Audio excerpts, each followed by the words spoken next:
Hello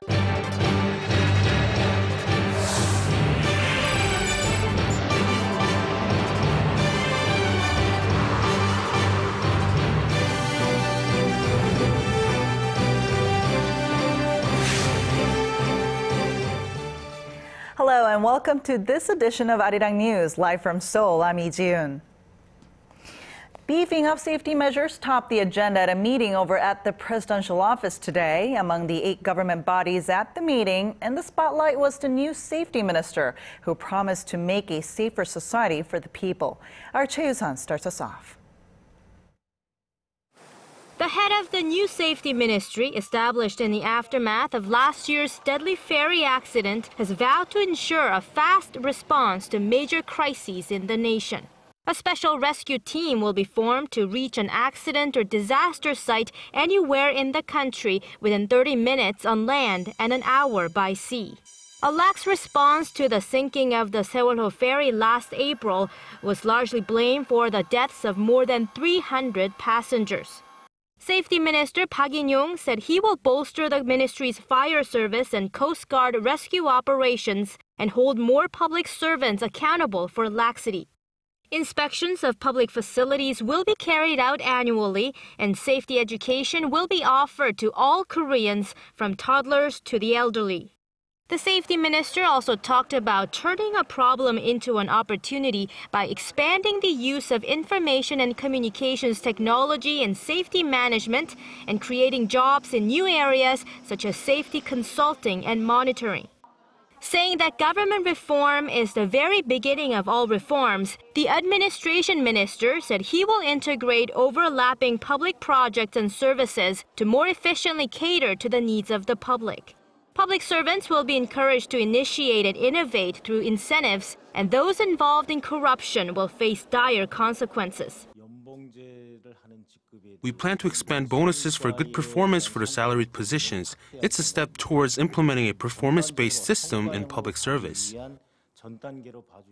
And to encourage greater specialization in public service, government employees will be limited to the number of times they can be transferred from one ministry to another, and more positions will be open to experts from the private sector.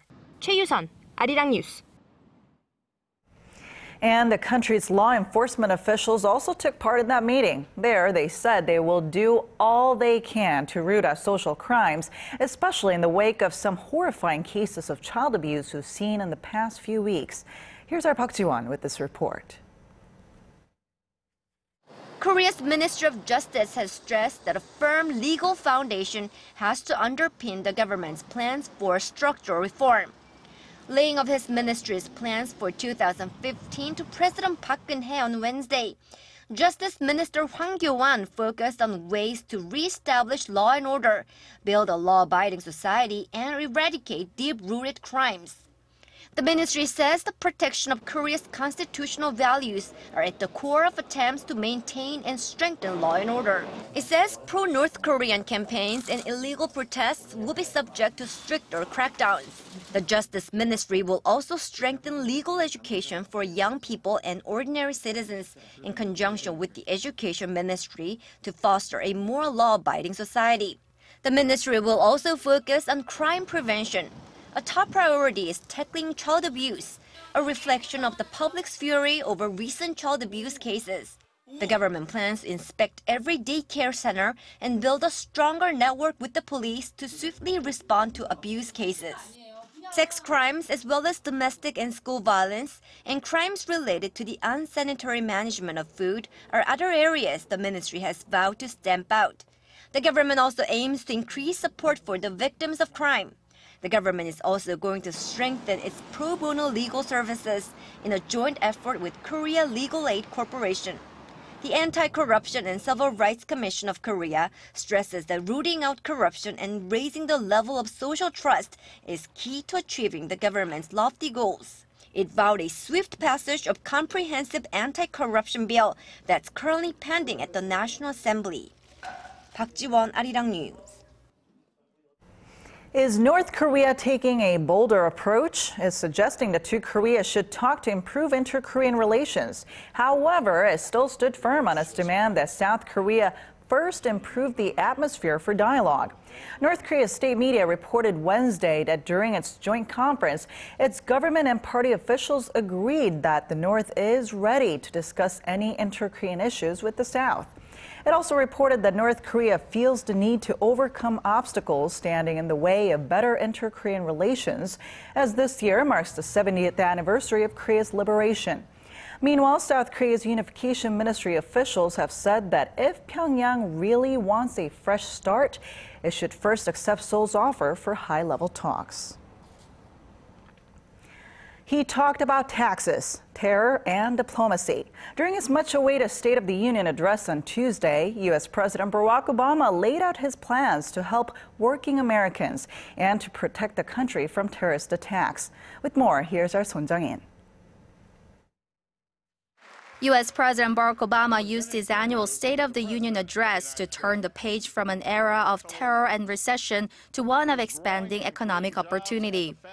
Emphasizing that the country's economy is growing and creating jobs at the fastest pace since 1999, he started his speech by calling on Congress to join him in enacting his so-called middle-class economics policy. He pledged to help middle-class families afford childcare, college, and health care by collecting more tax from high-income earners and large financial institutions. Speaking to a room full of more Republicans than Democrats for the first time during his term, he said helping hard-working families make ends meet will lead to a stronger economy in the years to come. Obama also discussed the foreign policy issues. We stand united with people around the world who've been targeted by terrorists, from a school in Pakistan to the streets of Paris. We will continue to hunt down terrorists and dismantle their networks, and we reserve the right to act unilaterally, as we have done relentlessly since I took office, to take out terrorists who pose a direct threat to us and our allies. Stressing that his first duty as commander-in-chief is to defend the country, he asked Congress to pass legislation granting him authorization to fund the ongoing battle against the Islamic State in Iraq and Syria. He also addressed efforts to eradicate Ebola in West Africa and plans to normalize relations with Cuba. In addition, he urged Congress to pass new cybersecurity legislation in the wake of the cyber attack on Sony Pictures, which the administration blames on North Korea. Son Jung-in, ARIRANG News.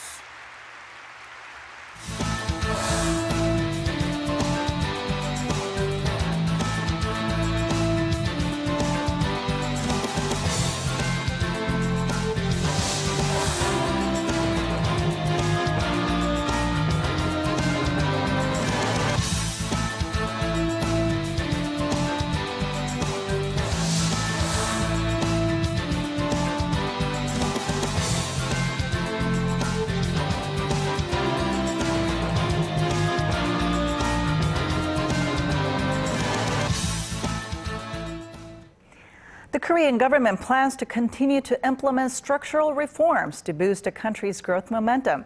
In an economy-related ministers' meeting on Wednesday, Finance Minister Choi You-sun said that detailed programs to promote corporate investment would be ready by the end of this month.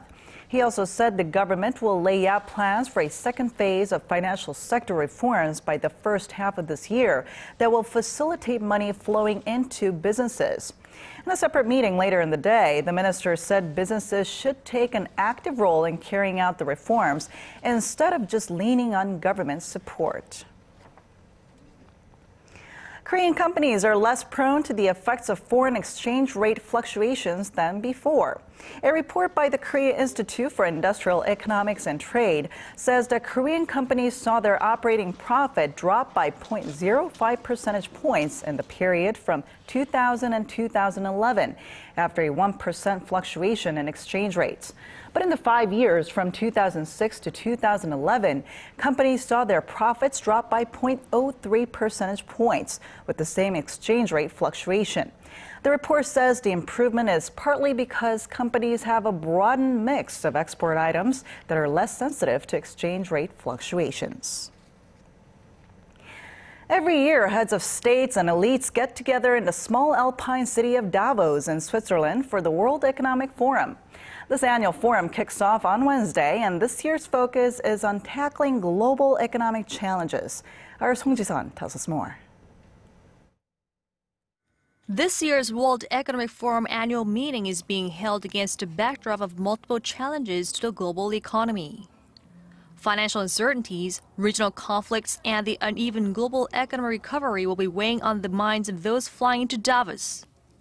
Some 40 heads of state, including German Chancellor Angela Merkel, French President François Hollande, and Chinese Premier Li Keqiang, and 2,500 other business and society leaders will flock in to discuss the new global context. The challenges include the resolution of geopolitical crises in the wake of conflicts in Ukraine and the Middle East and the rise of Islamic State. The program also includes discussions on pandemics and health after Ebola took the lives of several thousand West Africans and some Western aid workers. We have to deal with the issues to foster the growth on a global level. We have to deal with the challenges we see on the geopolitical level, for example, in Europe, in the Eurozone, but as well as the crisis in the Ukraine. We have also to deal with the Middle East issues, IS, Middle East, terrorism in North Africa. On the opening day, Chinese Premier Li Keqiang will give a keynote speech on China's growth. That's one to keep an eye on, as it marks the first appearance by a Chinese leader in Davos in 6 years.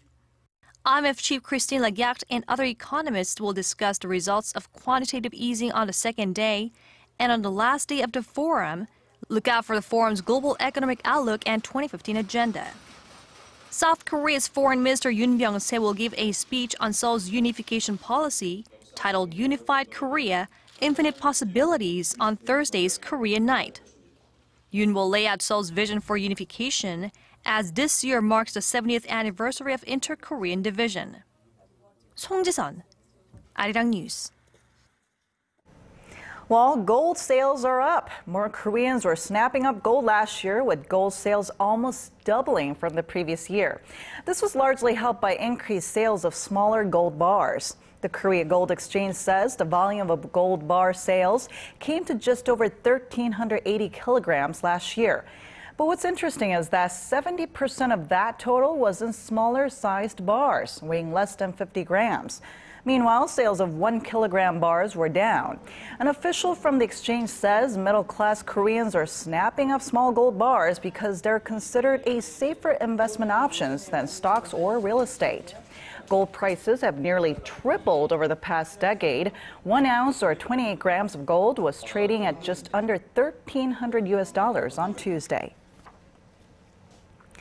Now, I dare to say that one of people's top New Year's resolutions was probably to quit smoking. While some might have broken that resolution even before sunset, many people here in Korea are actually going that extra mile to stick to it after cigarette prices almost doubled starting this year. Our Kim Min-ji tells us what some of these smokers are doing to keep their resolutions.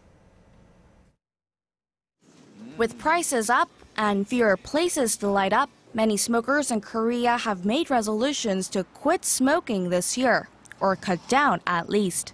Kim Ji-mo, who has been smoking for 8 years, is one of them. To get started, he sought the help of a tobacco cessation clinic. Well, the tax increase came quite suddenly, and smokers like myself didn't have time to adjust. And I am being really forced to quit smoking. Tobacco cessation clinics nationwide have seen a surge in visitors this year, and specialists are apparently too busy to sit down for an interview.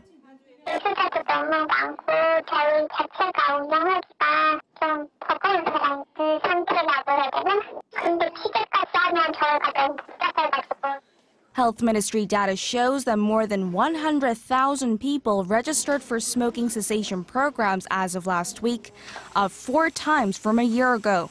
Those who sign up visit a clinic for about 6 months and undergo counseling. Others are exploring a range of alternatives.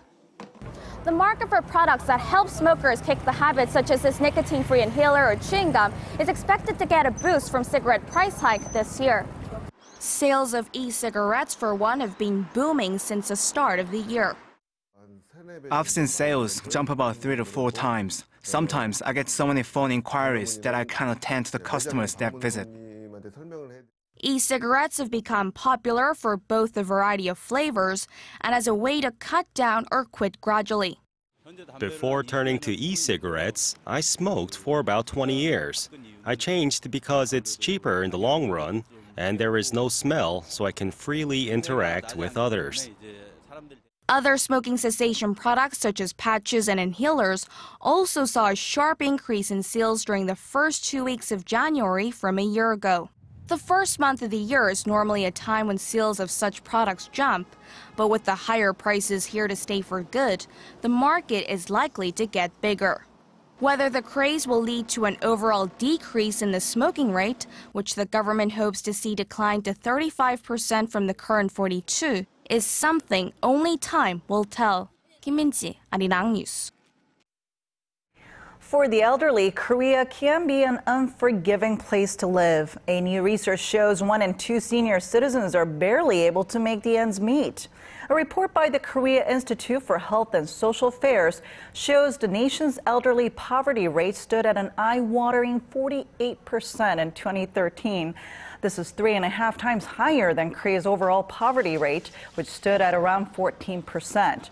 The findings are based on relative poverty, which refers to those whose disposable household income is below 50% of the median earnings.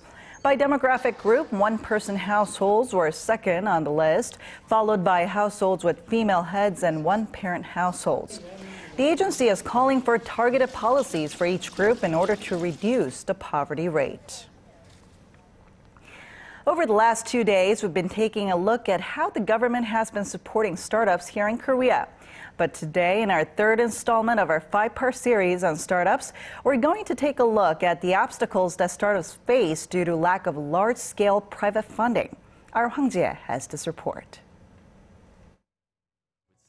Facebook 8, Google 35. That's the number of startups the 2 U.S. tech giants bought last year alone. Korea's Samsung Electronics, less than 1 startup a year on average over the past decade. The head of an association of angel investors says Korean conglomerates instead focus on recruiting engineers with innovative ideas from either suppliers or rival companies. We have yet to build up a corporate culture that actively embraces M&As, which rewards startups with attractive valuations. And the corporate practices, experts say, make it hard for venture capitals to thrive in Korea, as M&A deals are the best way for angel investors to make big bucks. While such incentives encourage investors to seek opportunities to turn innovative ideas into lucrative businesses, the lack of them has limited the growth of the pool of venture capital. It stood at roughly $2.3 billion last year, little changed from $2 billion 3 years ago. Building up startup success stories is also critical. In Korea, there aren't many successful angel funds out there. This is because so many investors got their fingers burnt in the wake of the dot-com crash in the early 2000s.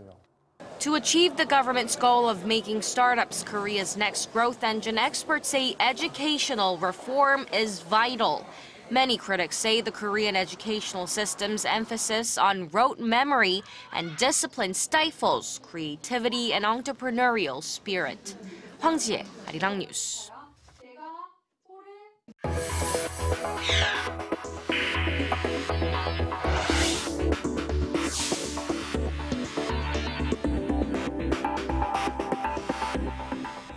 An exhibition in Japan is showing controversial works of art that come with a clear message for the conservative government. And the visitors keep on coming. Our Shin Se-min has this report. The artworks at this gallery are a rather uncommon sight, especially in Tokyo. All have been pulled from previous exhibitions or ignored by other museums for violating Article 9 of Japan's constitution. The article says the country is against a display of artwork related to Japan's wartime past, including its system of sexual enslavement. One of the pieces on display is a statue of a young girl who represents the victims of Japan's wartime sexual slavery program. She has a solemn expression on her face, and seeing that on a little girl's face breaks my heart. The statue was created by the same Korean couple that made a bronze statue honoring the victims that sits across from the Japanese embassy in Seoul. The statue on display in Japan was pulled out of a museum in Tokyo in 2012 because of the political nature of the work. Artist Kim Sa-kyung says she is glad to see that her piece is changing viewers' perceptions of the sex slavery issue. Many viewers seem to have had a distorted image of the sex slave issue and the sculpture, but they go home with the realization that the victims of Japan's wartime sex slavery weren't fighting back. The expression on the young woman's face is calm. The exhibition curator says she wanted to show pieces that haven't been seen before because they make reference to Japan's wartime past. She also hopes it'll help efforts to press the Abe administration to address these issues. I specifically wanted to express that the freedoms of speech and expression are being violated. People interested in another version of Japan's wartime past continue to visit the exhibition, regardless of their government's strong stance against it. Shin Se-min, ARIRANG News. Landscape paintings by Korean masters from the Kansong Museum compete with works by new talents in contemporary art, and their works are attracting art lovers in Seoul. Our Im Yoon-hee takes us to these two exhibitions. A beautiful Mount Kumgang set against a fall background. This is a work by Kyum Jae, one of Korea's first landscape painters. He was followed by Shim Se-jung, a second-generation landscape painter, and of course, Kim Hong-do in the third generation. These are some of the most precious landscape paintings of Korea. They're all part of an exhibition at the Kansong Museum on display at Dongdaemun Design Plaza. You can see Jung Sun's originality and Shim Se-jung's talent. Because of the high quality of their works, they were considered masters of the form. In an exhibition south of the river, the works of 4 up-and-coming Korean artists are being shown. The artists are this year's winners of the prestigious annual Songun Art Award at the Songun Art Space, which has dedicated itself to seeking new talents in contemporary art in the 21st century. Im Yoon-hee, ARIRANG News.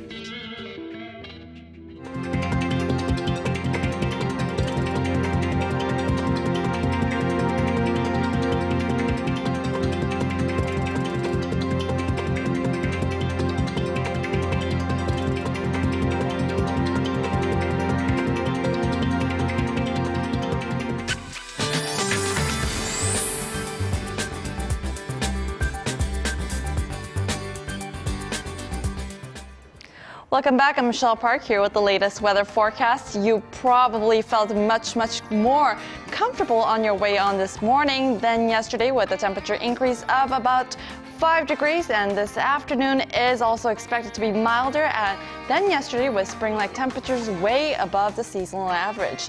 Now, the cloudy conditions will stick with us, along with the rain that's in store for us later on, and it's expected to start from the south and eventually expand nationwide by the evening, so make sure to have your umbrellas handy. Now, as temperatures drop overnight, the rain will likely turn into snow, with about 3 to 10 centimeters expected over on Gangwon province, whereas most regions will get between 1 and 5 centimeters or even less than 1. With that in mind, let's move over to our readings for today. Seoul will peak up to 6 this afternoon. Meanwhile, the southern cities such as Gwangju and Busan will reach higher at 6 and 10 degrees. And to other regions, Jeju Island gets up to 10, Dokdo hits down to 7, while Mangkungang drops low, chilly at -2 degrees. Well, that's all for now. Michelle Park, and here's a look at the weather conditions around the world.